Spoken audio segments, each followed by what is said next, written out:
Another day, another story.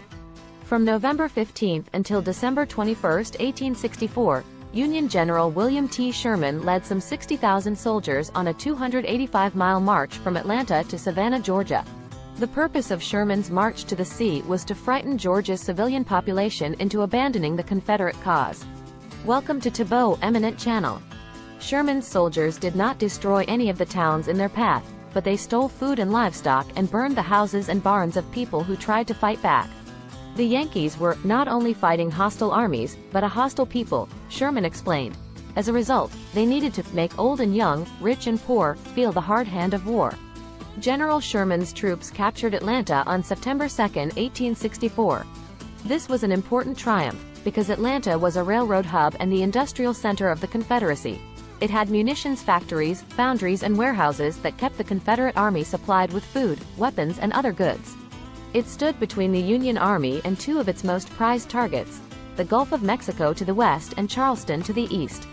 It was also a symbol of Confederate pride and strength, and its fall made even the most loyal Southerners doubt that they could win the war. Since Atlanta, South Carolinian Mary Boykin Chestnut wrote in her diary, "I have felt as if we are going to be wiped off the earth." Sherman believed that the Confederacy derived its strength not from its fighting forces but from the material and moral support of sympathetic Southern whites.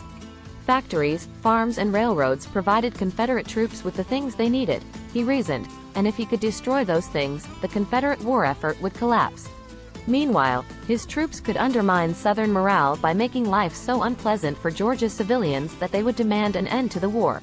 To that end, Sherman's troops marched south toward Savannah in two wings, about 30 miles apart.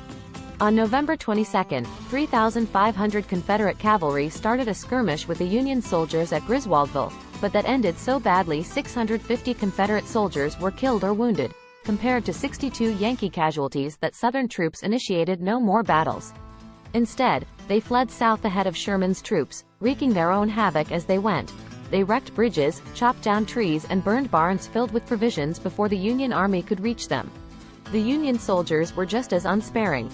They raided farms and plantations, stealing and slaughtering cows, chickens, turkeys, sheep and hogs and taking as much other food, especially bread and potatoes, as they could carry. These groups of foraging soldiers were nicknamed bummers, and they burned whatever they could not carry. The marauding Yankees needed the supplies, but they also wanted to teach Georgians a lesson. "It isn't so sweet to secede," one soldier wrote in a letter home, as they thought it would be. Sherman's troops arrived in Savannah on December 21, 1864, about 3 weeks after they left Atlanta. The city was undefended when they got there. The 10,000 Confederates who were supposed to be guarding it had already fled. Sherman presented the city of Savannah and its 25,000 bales of cotton to President Lincoln as a Christmas gift. Early in 1865, Sherman and his men left Savannah and pillaged and burned their way through South Carolina to Charleston. In April, the Confederacy surrendered and the war was over. Sherman's March to the Sea, also known as the Savannah Campaign, was a military campaign conducted by Union General William Tecumseh Sherman during the American Civil War. It took place from November 15 to December 21, 1864. This campaign is known for its devastating impact on the Confederate States and its innovative approach to total war. Key points about Sherman's March to the Sea. Objective. The primary objective of Sherman's March to the Sea was to destroy the Confederate Army of Tennessee, commanded by General John Bell Hood, and to cut off the Confederate supply lines from the interior to the coastal states of Georgia and South Carolina. Atlanta Campaign. Prior to the March to the Sea, Sherman had conducted the Atlanta Campaign, capturing the city of Atlanta on September 2, 1864. This victory gave the Union control of a major Confederate industrial and transportation hub. Departure from Atlanta. After capturing Atlanta, Sherman evacuated the civilian population and left the city in early November 1864. He then embarked on his march, leaving a trail of destruction behind. Total war strategy. Sherman's March to the Sea is often cited as an example of total war. Rather than just targeting enemy soldiers, Sherman's army aimed to break the Confederacy's will to fight by destroying infrastructure, industries, and civilian property. They also foraged for supplies along the way, living off the land. Scorched earth policy. Sherman's troops practiced a scorched earth policy, in which they burned and destroyed railroads, factories, warehouses, and other valuable assets. This policy aimed to disrupt the Confederate war effort and reduce the ability of the South to continue the fight. Capture of Savannah. Sherman's march culminated in the capture of the city of Savannah, Georgia, on December 21, 1864. The city was occupied without a major battle because Confederate forces had evacuated. Whispers in the flames. It was November 1864, and the world was ablaze with the fever of war. Sarah, a young woman with fiery hair and fierce determination, watched from her family's farm as the horizon glowed crimson. The Union Army, led by General Sherman, was advancing, and the flames of destruction followed in their wake. Sarah's father had joined the Confederate Army years ago and had not returned. Her mother passed away from illness, leaving Sarah to care for her younger brother, James. The farm, once teeming with life, had become a lonely outpost in the path of war. One chilly morning, Sarah woke to the distant rumble of cannons. Sherman's army was drawing closer. She knew she had to act quickly.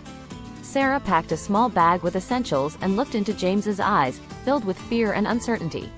"We have to leave, James," she said gently.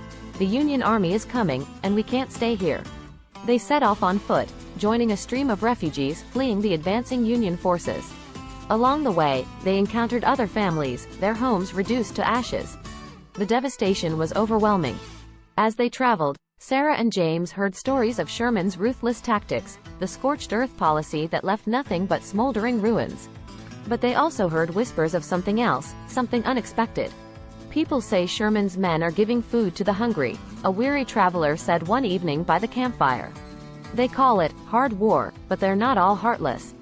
Sarah couldn't help but wonder. Could it be true? Could there be kindness amid the chaos? One cold night, as they huddled in a makeshift shelter, Sarah noticed a group of Union soldiers approaching. Fear gripped her heart as they drew near, but their leader, a weathered captain with tired eyes, spoke gently. "We're here to help," he said. "We've brought supplies for those in need." Tears welled up in Sarah's eyes as the soldiers distributed food and blankets. It was a glimmer of humanity in the midst of war's darkness. Days turned into weeks, and Sarah and James continued their journey with the refugees, finding moments of compassion even as the destruction raged on. They encountered Union soldiers who showed mercy and Confederate stragglers who offered protection.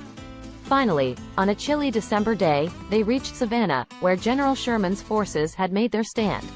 The city, once vibrant, now stood in eerie silence. As Sarah and James looked out over the city, they saw General Sherman himself, surveying the aftermath. His gaze met Sarah's, and for a brief moment, their eyes locked. In that moment, Sarah saw not just a conqueror, but a weary man burdened by the horrors of war. The war would end, and the scars would remain, but Sarah couldn't help but believe that amid the flames of destruction, there were also sparks of compassion and humanity. Impact. Sherman's march to the sea had a significant impact on the outcome of the Civil War. It further demoralized the Confederacy, disrupted its supply lines, and showcased the Union's ability to wage total war. It also played a role in Abraham Lincoln's re-election in 1864. Legacy. Sherman's campaign is remembered as one of the most destructive and effective military operations of the Civil War. It is often contrasted with General Philip Sheridan's Shenandoah Valley campaign in its devastating impact on the Confederacy. Sherman's march to the sea is a pivotal moment in American history, illustrating the brutal realities of war and the strategic thinking of the Union leadership during the Civil War. The healing quilt. In the autumn of 1864, amidst the chaos of the American Civil War, a small farmhouse on the outskirts of Atlanta bore witness to a different kind of battle. Inside, Mary, a resilient seamstress, worked tirelessly on a patchwork quilt. Her husband, Robert, had been called to fight for the Confederacy, and their home had become a makeshift hospital for wounded soldiers from both sides. One evening, the distant sounds of cannon fire grew closer. The Union Army was advancing, and Mary knew they needed to flee to avoid being caught in the crossfire. She gathered her quilt and a few essentials, and with a heavy heart, she left her home behind. As Mary journeyed alongside a group of refugees, she continued to work on her quilt. Each scrap of fabric held a story, pieces of her family's clothing, remnants from dresses she had sewn for friends, and even a square from a Confederate uniform belonging to her husband. One day, while resting by a creek, Mary noticed a Union soldier approaching. Fearful but resolute, she held up her quilt as a symbol of peace. The soldier, Captain Thomas, dismounted and approached cautiously. I'm just a widow, Captain, fleeing the war, Mary said softly. Captain Thomas examined the quilt and saw the intricate patterns and colors that told a story of hardship and resilience. He thought of his own family far away and the toll the war had taken on all their lives. Ma'am, I mean no harm, he said, his eyes reflecting weariness. We're here to bring an end to this war. I wish no harm upon civilians. Mary nodded, and in a surprising gesture, she offered Captain Thomas a bowl of soup. As he ate, she shared stories of her husband and her dreams of peace. Captain Thomas listened, realizing that the enemy he had been taught to hate was also suffering the same pain and loss. With a silent understanding, Captain Thomas and his men helped protect Mary and the refugees on their journey. Along the way, they encountered other families with tales of sorrow and survival, and Mary's quilt became a symbol of unity. Finally, they reached Savannah, where General Sherman's forces had taken control. There, Mary's quilt, a patchwork of stories from both sides of the conflict, became a symbol of hope and reconciliation. It was displayed in a makeshift hospital where wounded soldiers, regardless of their allegiance, found solace beneath its comforting embrace. As the war came to an end, Mary's quilt served as a reminder that, even in the darkest of times, there could be threads of compassion and understanding that wove people together. It was a testament to the power of humanity to heal, even amidst the ravages of war. Total War. Sherman's Total War in Georgia was brutal and destructive, but it did just what it was supposed to do. It hurt Southern morale, made it impossible for the Confederates to fight at full capacity, and likely hastened the end of the war. This Union and its government must be sustained, at any and every cost, explained one of Sherman's subordinates. To sustain it, we must war upon and destroy the organized rebel forces, must cut off their supplies, destroy their communications, and produce among the people of Georgia a thorough conviction of the personal misery if that terror and grief and even want shall help to paralyze their husbands and fathers who are fighting us. It is mercy in the end. Thanks for watching. Request you to subscribe the channel.